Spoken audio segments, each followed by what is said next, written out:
ficar em pé, meus amados, e vamos ler então o Salmo de número 23, salmo tão belo, tão lindo, e tão profundo, não é? Tão profundo. Nós vamos estudar, e é claro que a gente não vai conseguir extrair tudo, mas nós vamos arranhar um pouco da profundidade deste salmo.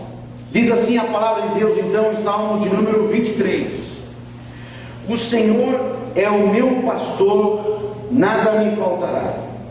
Deitar-me faz em verdes pastos, guia-me mansamente a águas tranquilas, refrigera a minha alma, guia-me pelas veredas da justiça por amor do seu nome. Ainda que eu andasse pelo vale da sombra da morte, não temeria mal algum, porque tu estás comigo, a tua vara e o teu cajado me consolam. Preparas uma mesa perante mim na presença dos meus inimigos, unges a minha cabeça com óleo, o meu cálice transborda. Certamente que a bondade e a misericórdia me seguirão todos os dias da minha vida, e habitarei na casa do Senhor por longos dias. Aleluia. Senhor Jesus, que o teu Espírito Santo, Pai querido, possa estar tocando o nosso coração, nos inspirando, Senhor, com esta porção da Escritura. Que o teu Espírito Santo, Senhor, possa revelar aos nossos olhos estas verdades, Senhor, que tu queres deixar expressas para nós nesta noite. Em nome de Jesus, Senhor, que o teu poder, que o poder dado na autoridade da tua palavra, Senhor, seja manifestado a nós nessa noite. Que este seja um culto, Senhor, de ensino, de estudo, Senhor, um culto de cura, um culto de milagre, um culto da unção, Senhor, do poder da tua palavra sobre a minha vida, sobre o casamento, sobre as finanças, sobre as emoções, Senhor. Que em tudo a tua palavra possa nos curar, que em tudo a autoridade e o poder da tua palavra, Senhor, possa nos inspirar a vida, possa nos inspirar ao temor, possa nos inspirar a santificação maior e cada dia mais em ti, Jesus. Em o nome de Jesus nós oramos. Amém e amém. Podem sentar, meus amados. Aleluia, graças a Deus, graças a Deus, aleluia. Meus irmãos, esse Salmo 23, ele é extremamente profundo e inspirado, não é, por uma vida pastoral a Davi, que lhe era familiar. Então, Davi, ele escreve esse Salmo inspirado nessa vida pastoral, na vida de ser pastor. E Davi, nesse cuidado pastoral, ele escreve então sobre a providência de Deus. Esse salmo é um salmo de providência de Deus.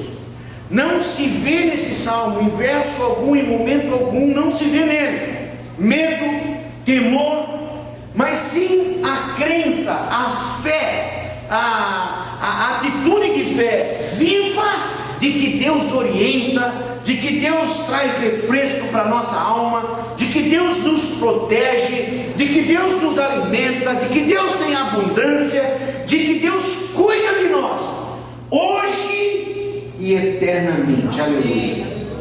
Esse salmo, o salmo de número 23, ele é o salmo talvez mais querido dos 150 salmos, e eu até, exagerando um pouco, talvez diria que é a porção, não é? Se não a mais querida, mas a porção mais carinhosamente tida pelo mundo. Salmo de número 23.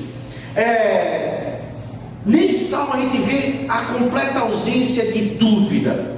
Por isso que o salmo é rico, por isso que o salmo é amado. Porque em primeiro lugar mostra a proteção de Deus, mostra o cuidado, a providência de Deus conosco. E em segundo lugar mostra que Davi, que o escritor, não tem dúvida disso. Em nenhum momento a gente lê no salmo, será que Deus vai agir?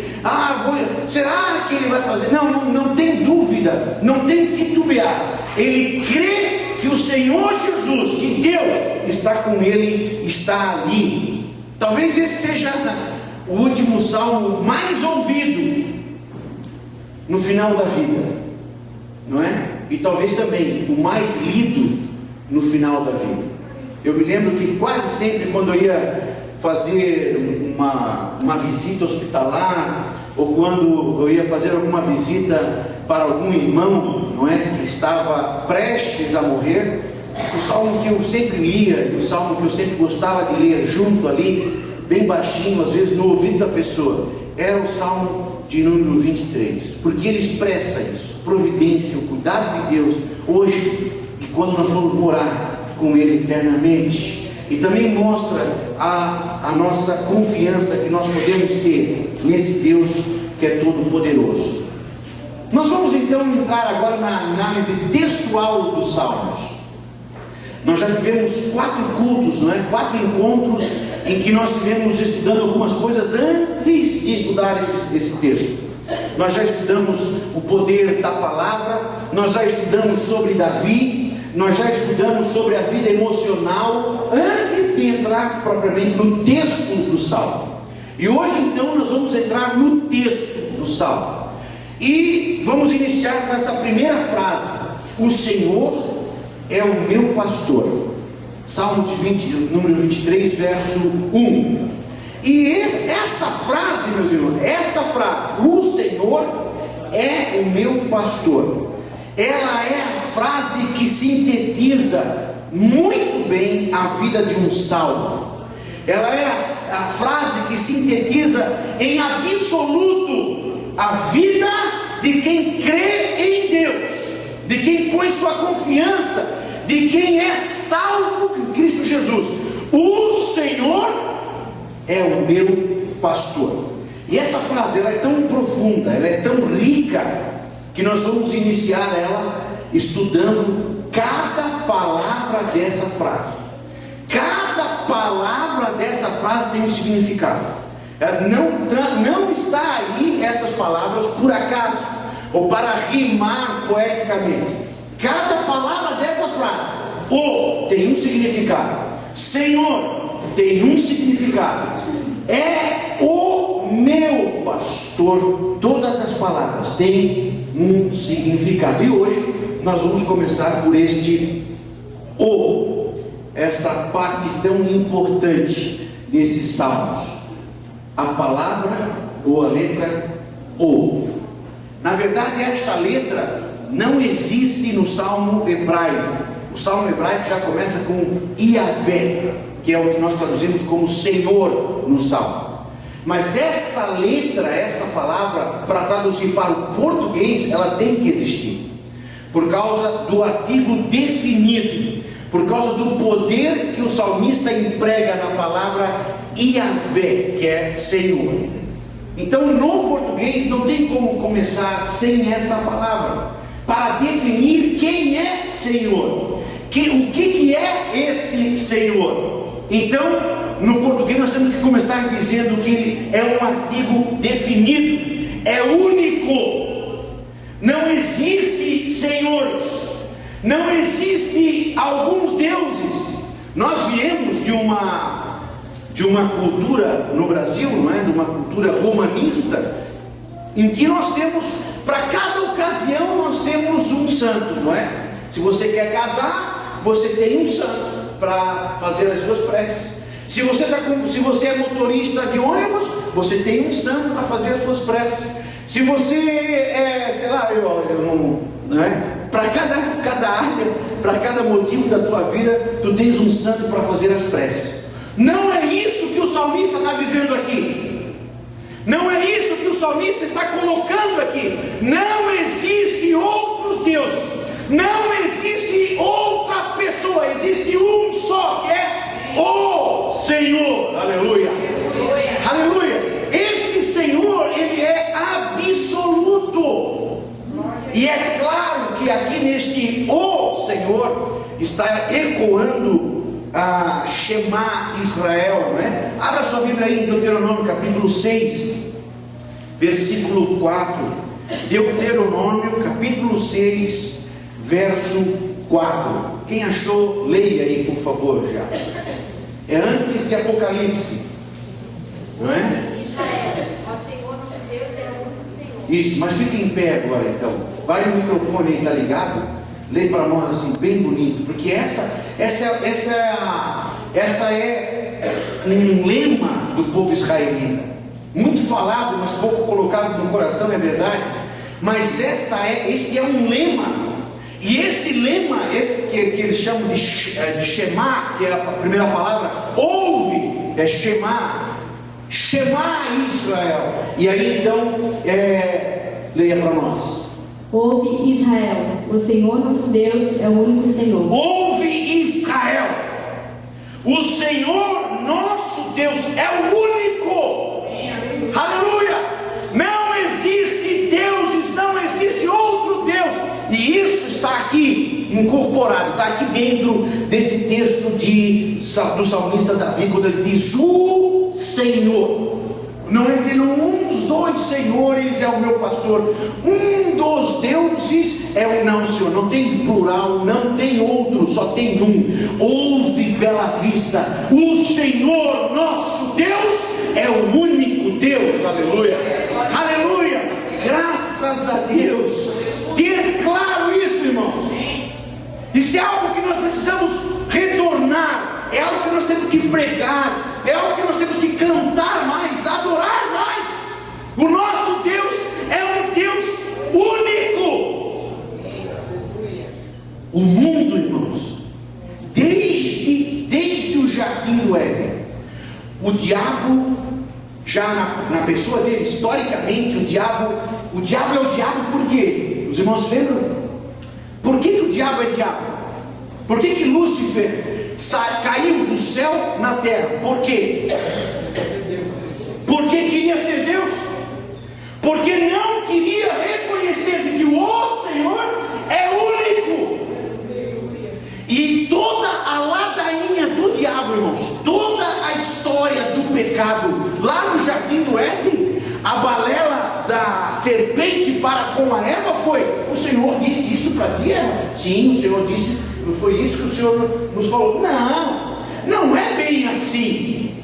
Vocês podem comer, porque quando vocês comerem, vocês vão ser igual a quem? Você duvida que o diabo falou isso? Não? Abre a Bíblia, vamos abrir a Bíblia. Gênesis, abre a Bíblia aí. Gênesis capítulo 3, se eu não me engano. Gênesis capítulo 3, no verso 5. Olha só, o que diz a serpente? Porque Deus sabe que... Já acharam aí? Gênesis capítulo 3? Amém. É antes de Apocalipse. Amém. Gênesis capítulo 3, verso 5. Abra aí, olha o que o diabo está dizendo aí, irmãos. Porque Deus sabe que no dia em que dele comerdes do fruto, não é? Se abrirão os vossos olhos e sereis como Deus. Esta é a ladainha do diabo, esta é a intenção do diabo, é o que o salmista está contradizendo aqui. Ouve, o Senhor, Ele é único. De um lado você vai ver o pecado dizendo uma coisa, de um lado você vai ver o diabo falando uma coisa, de outro lado você vai ouvir a Escritura dizendo: o Senhor único é o meu pastor. Aleluia. Nós já vamos ver, irmãos, a implicação, melhor dizendo, disso em nossa vida. Os irmãos se lembram de uma propaganda recente que dizia que o produto era a número 1? Os irmãos se lembram disso? Até nos estádios de futebol eram dados uma mãozinha com o dedo assim para dizer a número 1. O humano, irmãos, o homem, o desejo dele é ser o número 1.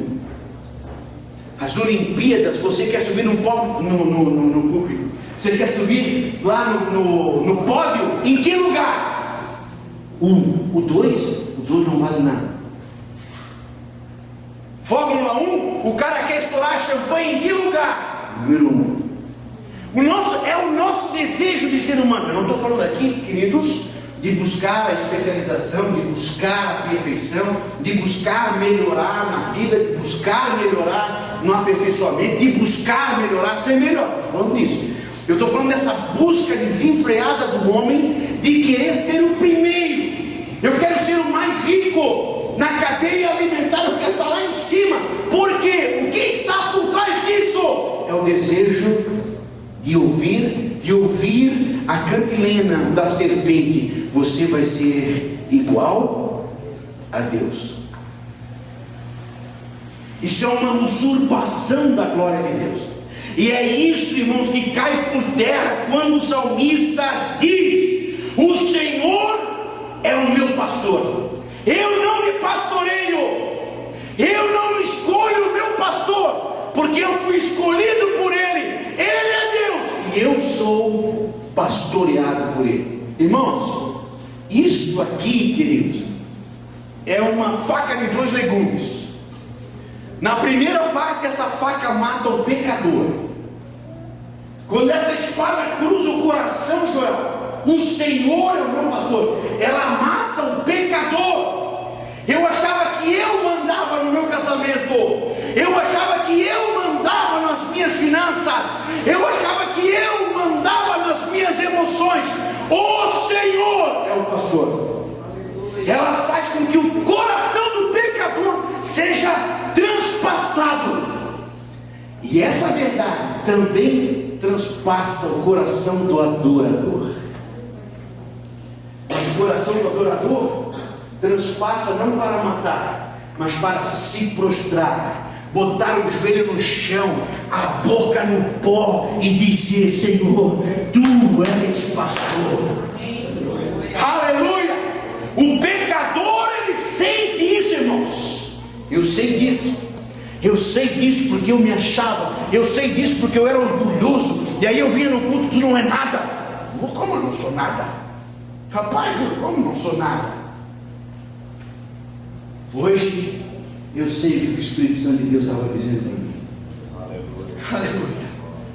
Colocar o nosso rosto em terra, as nossas mãos para o alto e declarar bem alto: o Senhor, o único Deus, é o meu pastor.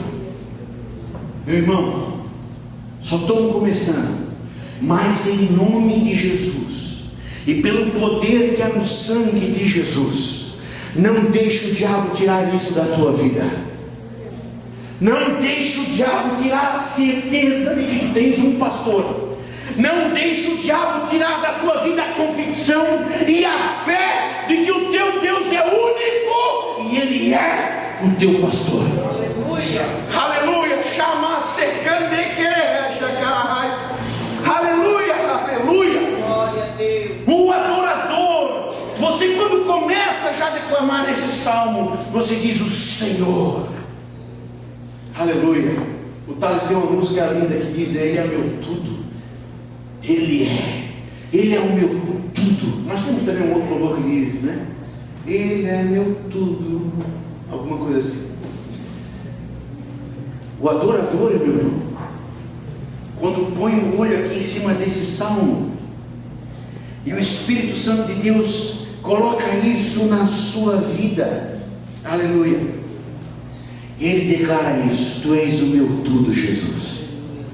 Sabe o que o Paulo vai dizer lá em Romanos capítulo 8, verso 38, 39?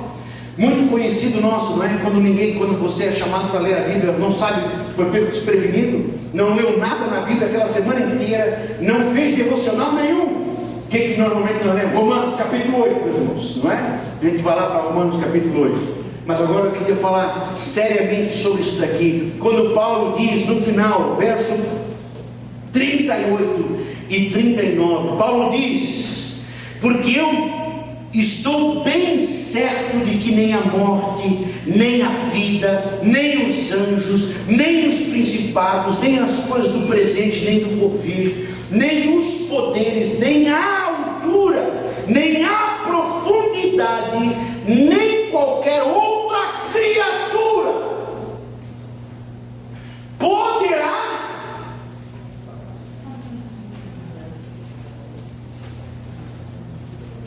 Eu queria fazer um jogo aqui de palavras com esse texto e Salmos. Então eu só queria mudar essa palavra, poderá nos separar. Eu só queria trocar essa palavra, poderá diminuir Deus na minha vida. Porque o Senhor é o meu pastor. Isso tem que ser algo absoluto, irmãos. Yahvé é o meu pastor. Yahvé, o Senhor absoluto. Esse nome nós vamos estudar no domingo. No domingo nós vamos continuar estudando o Salmo 23. Domingo à noite eu quero pregar sobre o Salmo 23. E nós vamos falar sobre o nome. O Senhor, esse nome, Yahvé. Esse ser absoluto é sobre a minha vida. E Paulo diz: a doença, a enfermidade, a espada, anjo, principado, profundidade, nada disso vai poder diminuir Yahvé da minha vida. Aleluia. Porque o normal é humano, irmãos. O normal é cotidiano e é humano. A gente está num culto, a gente está louvando a Deus, a gente chora, a gente adora a Deus, e meu Deus, mas que coisa boa! Nós acabamos de ler um texto, não é? Que o salmista diz: como eu queria estar na tua casa, as andorinhas encontrar um lugar lá, Senhor, a minha alma deseja. Aí a gente lê isso, meu, que prazer, que coisa boa ver um culto e tal. Aí a gente sai daqui, a gente vai ali para fora, chega ali fora, vai tudo pro ralo. O desemprego faz a gente colocar Deus de lado, a enfermidade faz a gente colocar Deus de lado, as circunstâncias, a crise do casamento, as circunstâncias da vida, as perseguições. Você pode dizer isso, irmãos, como Paulo disse aqui: a espada, a morte, os principados, a altura, a profundidade, nada vai mudar essa verdade. O Senhor é o meu pastor. Oh, aleluia! A gente tem que voltar de novo, a gente tem que ressuscitar as Escrituras em nós. Nós temos que ressuscitar, porque o nosso desejo hoje, irmãos, é ser o número 1. Pastor Lemos, o número 1. Oficina do Sidney, a número 1 em São José. Já pensou? O nosso desejo é esse. O nosso desejo é ter essa grandeza, assumir isso. Mas nós precisamos ressuscitar a palavra de Deus e dizer: eu não sou o número 1, muito menos o número 2, mas eu conheço, eu sou amigo, eu sou pastoreado pelo número 1. O Senhor é o meu pastor. Aleluia. Sabe, meus irmãos, eu queria que você visse isso aqui na prática. Na prática. Vem cá, Joãozinho, vem cá. Sabias, né? Tu sabias que era tu, né? Willy também, vem cá, Willy. Nós três aqui. Aleluia. Aleluia. Fica aqui no meio, João. Tu é o maior de nós três, então tu fica no meio. Sabe, meus irmãos, a nossa vida no dia a dia, nós temos circunstâncias mil. É a prova, é o final do namoro, é final de noivado, é doença, é desemprego, é uma batida de carro, milhares de coisas, mas eu só escolhi uma, que é a doença. O Joel aqui é um crente, certo? Joel é um crente que está passando pela enfermidade, ou podia ser qualquer outra circunstância, um namoro problemático, que não é o caso.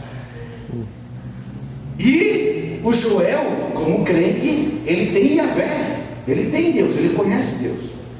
Mas agora o Joel está doente. O Joel está enfermo, mas ele é ministro de louvor. Ele toca, o ministério de louvor precisa dele no órgão. O ministério de louvor precisa que ele esteja aqui, mas ele está enfermo. E a doença diz para ele: você não vai, você não pode, você não consegue, eu não vou deixar. A doença diz isso, não é verdade que a doença fala isso para nós? Nós ficamos na cama e ficamos lá ouvindo a voz da doença. A depressão diz isso para nós. Sabe o que está acontecendo nessa hora, irmãos? Nessa hora está acontecendo duas coisas importantes. Primeiro, eu estou colocando a doença no mesmo nível que Yahvé. Os irmãos estão me entendendo? Eu estou anulando o Salmo 23. Eu estou anulando Romanos capítulo 8, versos 38 e 39. Estou anulando a Escritura na minha vida. Segunda coisa que nós estamos fazendo aqui nessa hora, eu estou colocando a doença num patamar superior a Yahvé, ao Senhor. Os irmãos estão entendendo? Enquanto a doença está dizendo assim para o Joel: tu não pode, tu não consegue, tu vai ficar enfermo, eu vou te deixar inválido. Esse é o desejo da doença, irmão. Esse é o desejo da enfermidade. O que o Senhor está falando para o Joel? Fala aí, Yahvé. Fala aí. Fala. Insista, insista. Vai vencer, vai vencer. Isso. Vai. Se levanta daí, rapaz. Isso. Tem bom ânimo. É verdade, irmão. É isso que a palavra fala para Josué, né? Para Josué. Josué, tem bom ânimo, rapaz. Eu sou contigo, rapaz. Ele está com medo. Ele está desanimado. Tu vai vencer, eu sou contigo. Te levanta, homem. Aleluia.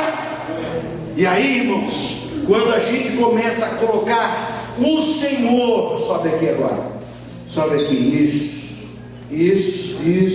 Mais. Vai subir, pode subir mais. Quando a gente coloca a Deus, irmãos. Os irmãos entenderam? O lugar de Deus, irmãos, é como o Senhor absoluto. O que eu tenho visto de crentes hoje deixando a mágoa ser Senhor, deixando os problemas ser Senhor. Os irmãos estão me entendendo? Isso nunca aconteceu na tua vida. Isso nunca aconteceu na tua vida que uma mágoa, uma situação, uma ferida no coração começou a te desanimar. Quer saber de uma coisa? Eu não vou mais. Não, eu não faço mais. Eu vejo um monte de estudantes, de jovens. Eu faço muita palestra, prego para jovens. E jovens que eu conheço que diziam para mim: pastor, eu quero ser médico, eu quero cursar medicina lá na Federal e tal. Eu disse: mas vai, irmão, te anima, estuda, irmão, vai mesmo. Nós estamos precisando de médico crente, estamos precisando de juiz crente e tal, e eu animo. E daqui a pouco eu encontro uns 3 anos de... E aí, doutor? Não, pastor, eu tentei vestibular, aí não deu certo, tentei 2 vezes, não deu certo. Agora eu estou fazendo... Você nunca viu um testemunho desse? Pelo poder que há no sangue de Jesus, coloca o Senhor no lugar dele. Coloca o Senhor no lugar dele, como Senhor absoluto, como Deus exclusivo, como Deus soberano na nossa vida. Aleluia. Não são as drogas, não é a enfermidade, não é o ímpio, não é o diabo que vai dizer o que eu posso, o que eu não posso. Quem fala comigo e quem determina a minha vida é o Senhor. Aleluia. Aleluia. Obrigado, Deus te abençoe. Obrigado. E é isso que o salmista está colocando, irmãos, aqui no começo.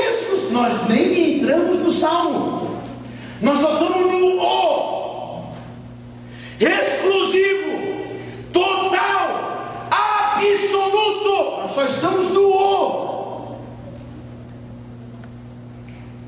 Você lê salmos assim? O. Aleluia. Daqui para frente, irmãos, daqui para frente, quando o diabo vier sobre a tua vida, te tentar fazer parar, te tentar fazer desistir, só diga isso para ele: Aleluia. A princípio ele vai achar que tu é gago, mas depois ele vai entender. Ele vai saber de quem é que você está falando. Aleluia. Ele vai ver brilhar sobre a tua vida o poder daquele que é soberano. Esta palavra, irmãos, esta palavra em absoluto Jesus usou muito esse sentido, esse significado absoluto de ser. E era por isso que os judeus odiavam Jesus e queriam matar Jesus, porque Jesus, quando dizia assim, eu sou o pão. Os irmãos sabem do que eu estou falando? Você lembra? João, Jesus disse, eu sou o pão. Este o no ouvido do judeu dizia, ele é absoluto. Jesus não está dizendo assim, não, eu sou um outro tipo de sonho, eu sou um outro tipo de pãozinho d'água, eu sou um outro tipo de pãozinho que tem em tantas padarias. Não, Jesus não está dizendo isso. Ele está dizendo, eu sou o único, eu sou o exclusivo, eu sou o soberano, eu sou o pão. Aleluia. Jesus diz, eu sou o caminho, a verdade e a vida. Isso é tão absoluto, irmãos, isso é tão absoluto que nós deveríamos de colocar nesse texto, Regis. Quando a gente lê isso, a gente tem que aprender a colocar as coisas no seu lugar. Sabe por que a nossa vida está bagunçada? Sabe por que a minha vida está bagunçada? Sabe por que as minhas emoções estão bagunçadas? O meu casamento está bagunçado. Os meus filhos, domingo que vem nós vamos estudar na escola bíblica de manhã, os filhos rebeldes. Sabe por que os nossos filhos estão bagunçados? Sabe por que a nossa finança está bagunçada? Porque as coisas estão fora do lugar. As coisas estão fora do lugar. Às vezes nós temos uma igreja bonita, um ministério de louvor bonito, e o ministério de louvor está mais alto do que Jesus Cristo. Às vezes na nossa vida, o pastor, o pregador, ele é tão bom, ele é tão isso, tão aquilo, que ele está mais alto do que Jesus Cristo. Quando o salmista começa dizendo, é o Senhor, é Iavé, Ele é, ele está colocando as coisas no seu lugar. Amém, aleluia. O teu lugar é aqui, Senhor, no centro da minha vida, no centro da minha vida. Tu falas e eu? Qual é o lugar? Qual é o lugar? Tu falas e eu? Mais do que ouvir. Tu falas e eu obedeço. Isso é o lugar. Você colocar as coisas no lugar, meu irmão. Mas sabe o que está acontecendo hoje? A palavra de Deus fala, a Bíblia fala conosco, a Escritura fala, grita. A Escritura grita conosco. E nós, não, eu vou fazer diferente.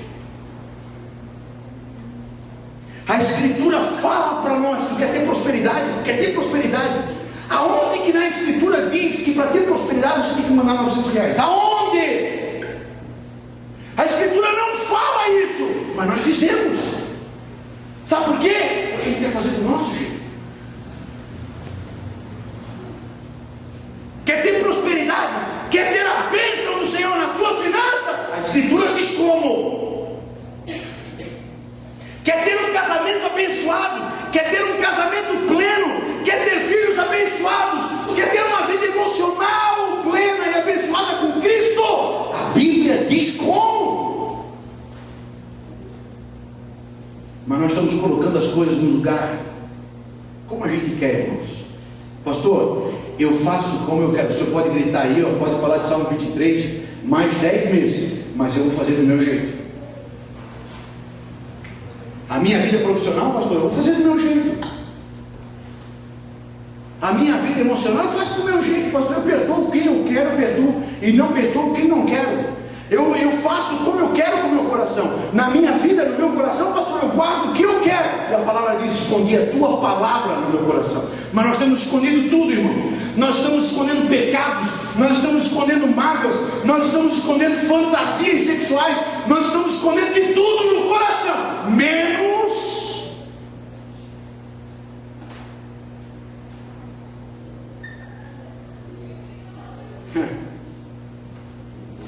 ontem eu estava falando com um amigo meu, conversando sobre uma situação, e eu estava dizendo para ele, porque eu já estava acompanhando a situação, E eu dizia para ele, eu conheço essa situação, eu conheço esse problema, e eu já disse para essas pessoas, olhem, põem o joelho no chão, vocês dois precisam orar, vocês dois precisam buscar a Deus. E ele obedeceu uma semana, os dois orando, os dois consagrando, e depois eu pergunto, e aí, como é que estão? Tá bem? Estou bem, pastor, está tudo bem, está tudo certo, estamos indo bem. Aí depois, já umas 3, 4 semanas depois, eu vi que estava mal, e aí, como é que estamos? Pastor, está tudo de novo complicado, está tudo de novo, está um problema sério, isso, aquilo. Mas vocês estão orando? Não, pastor, a gente parou de orar. Não dá vontade de pegar um pedaço de pau com uns pregos na ponta? Dá, irmãos, dá. Mas vocês querem a bênção de Deus, vocês querem a plenitude de Deus, vocês querem o agir de Deus, mas não querem Deus. Nós temos que colocar as coisas no lugar. Ele fala, eu obedeço. Ele é pastor, eu sou ovelha.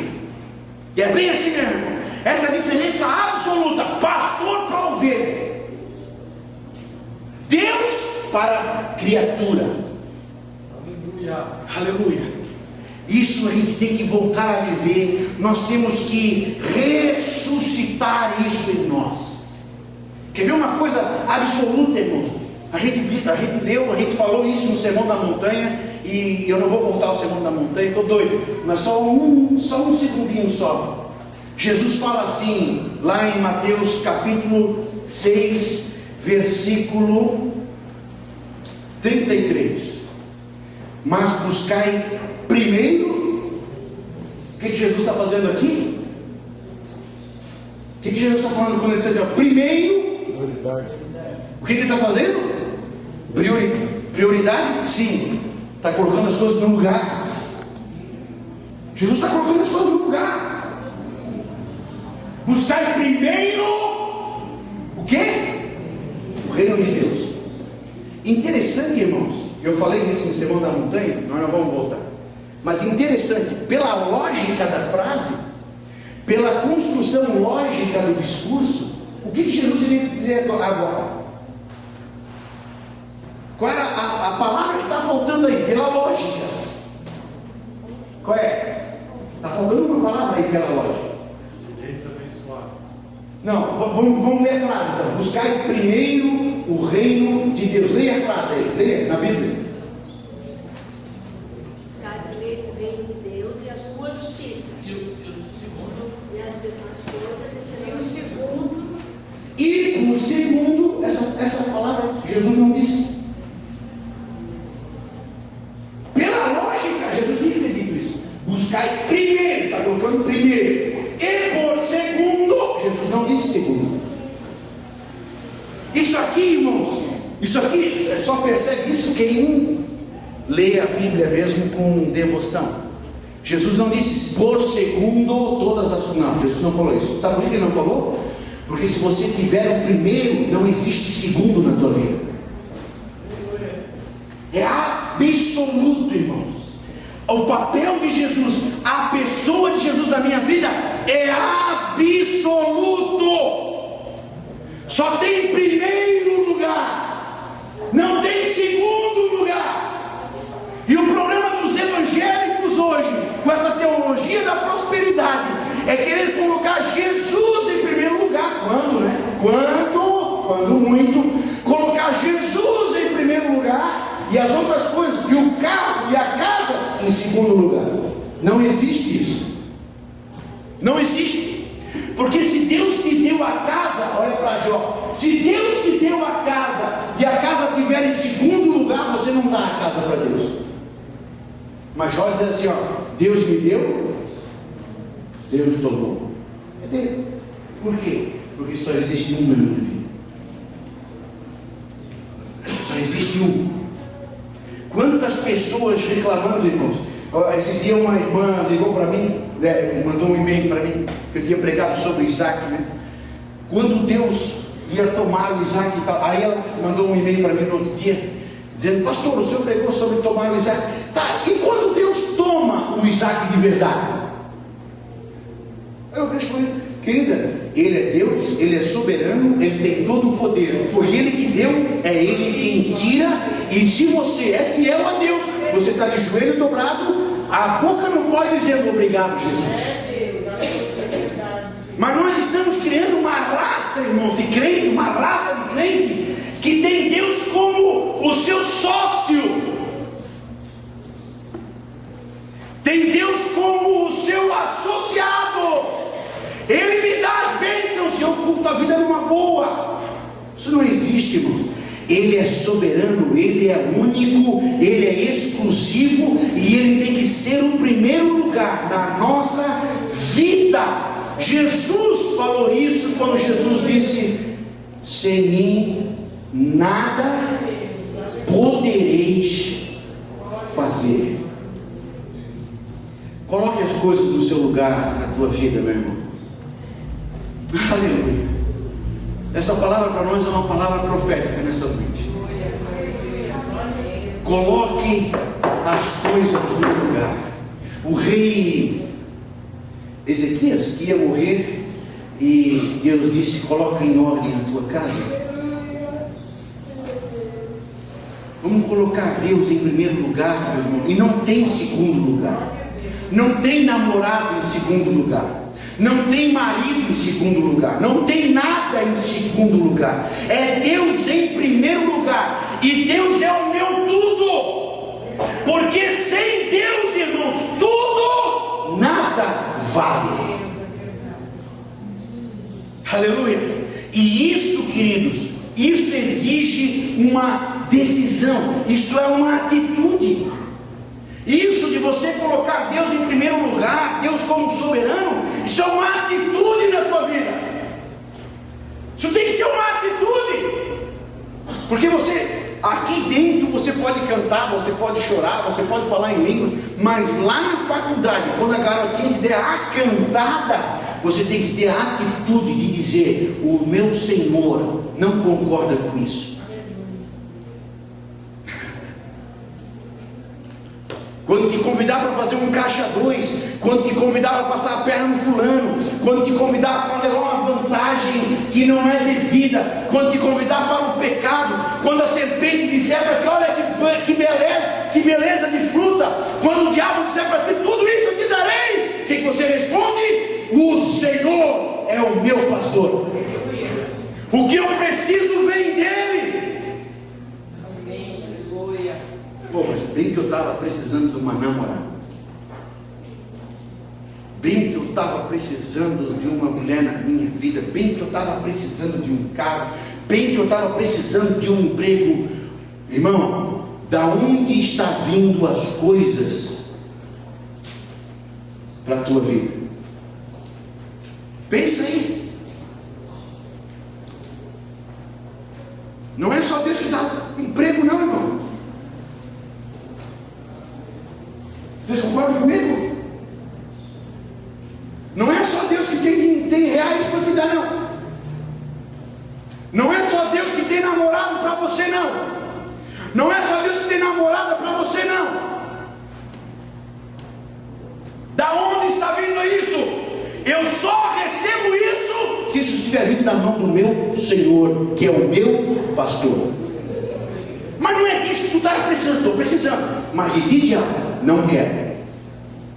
Ah, queridão, o que fez Daniel diante da mesa do rei? Isso é atitude, irmãos. Daniel diante da mesa do rei. Daniel não queria comer uma picanha?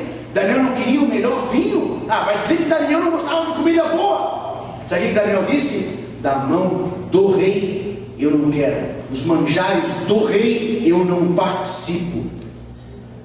Oh, querido, isso é só para quem lê o Salmo 23 e diz: o Senhor é o meu pastor.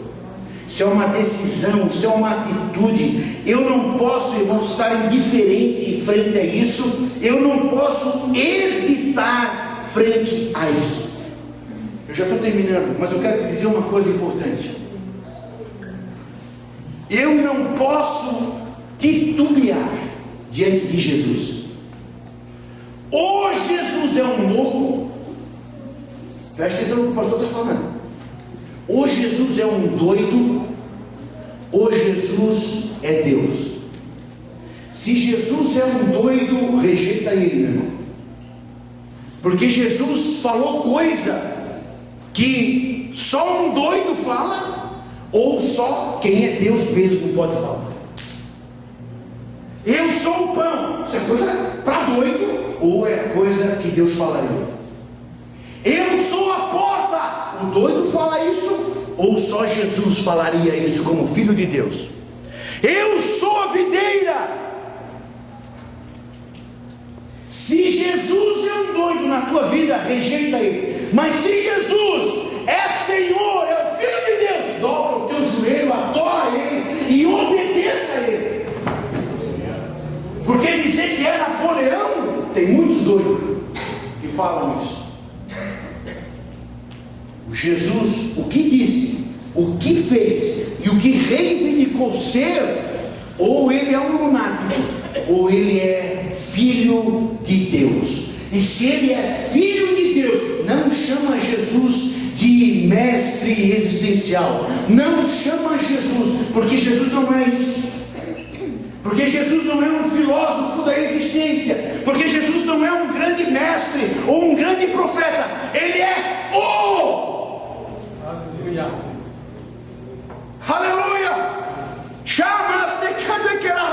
E a gente vê os artistas falando de Jesus. Não, Jesus é um grande mestre. A gente vê o muçulmano falando de Jesus. Não, Jesus foi um dos profetas. Não, Senhor, não foi um dos. Não é um dos mestres. Ele é o. E diante dele, todo joelho se dobra. Aleluia. Aleluia. Mas nós temos feito Jesus isso, irmãos. A gente tem diminuído Deus, chamado Jesus de amiguinho, Deus de um cara legal, Deus é 10, Deus é o cara lá de cima, Deus é um bom velho. Não, Senhor, Ele é aleluia. Ouve Israel, o Senhor, nosso Deus, é o único Deus.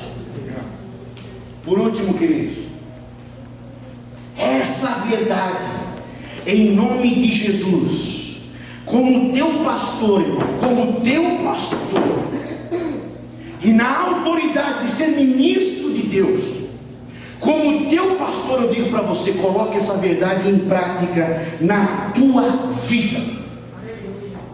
Jesus diz assim em Lucas capítulo 24, se você quiser abrir, Lucas capítulo 24, versículo 44. Jesus diz assim: convinha que se cumprisse tudo o que de mim estava escrito na lei de Moisés e nos profetas e nos salmos. Jesus falou que tinha que se cumprir a escritura. Deixa eu dizer uma coisa para ti, querido. O maior milagre, preste atenção nisso que eu vou dizer, já estou terminando. O maior milagre da existência de Jesus aqui nessa terra, Jesus fez grandes coisas, né? Pão, a multiplicação do pão, transformação da água em vinho, ressuscitação de mortos, paralítico andando, cego vendo, expulsão de demônios, grandes coisas. Mas a maior das bênçãos para a minha vida, para a sua vida, irmãos, da pessoa de Jesus, sabe qual é?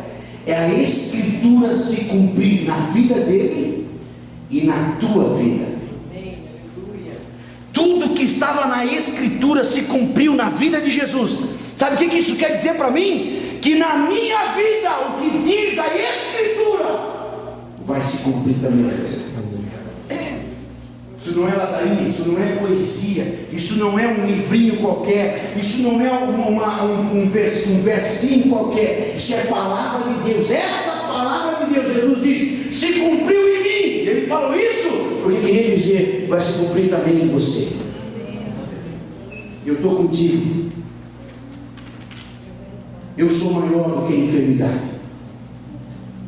eu sou maior do que a doença, eu sou maior do que a mágoa, eu sou maior do que o desemprego, eu sou maior do que a decepção, eu sou maior do que a morte. morte. É isso que a Escritura diz. Eu sou a vida, eu sou o pão, eu sou a ressurreição. Aleluia. Querido, traga essa Escritura. Não ouça o que o pastor está dizendo somente. Traga essa Escritura para a tua vida em nome de Jesus. Em nome de Jesus. Quando Jesus diz eu sou a ressurreição, tem coisas na nossa vida que estão mortas, mas que pela palavra de Deus hão de ressuscitar. Crês tu nisso?